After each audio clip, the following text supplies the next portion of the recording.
Tô pa ma me ya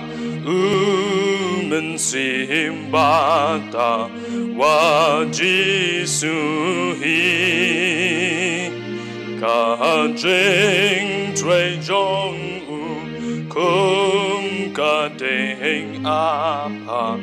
ya u shangi Angel ki rai tu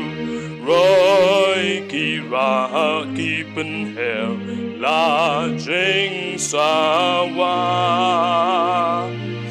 U try Gisu ha jing kang U yeng u ong Nga la jan wan Kat kum kakular kabako shapa unte naneng ya simba kut kabor uplay hanging baseng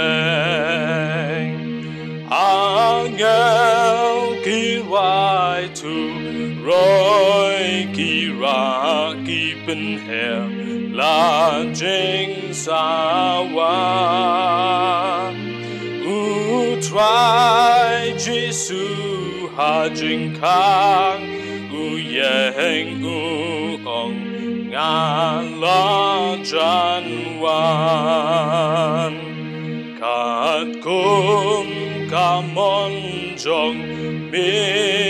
un wan pen ken do ya ki bril ya ki nong yo bo neng ban tan ba sha taken yo ki angel ki rai tu Roy ki ra ki pen her la jing sa wa U try Gisu ha jing kang U yeng u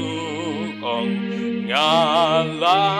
jan wan Kumba me kular try ba krau shapa un hiyar kloy unong pentungen shari klau hangi kadei bun poi angel ki wai tu Roy ki ra ki pen her la jing sa wa U try Gisu ha jing kang U yeng u ong nga la jan wan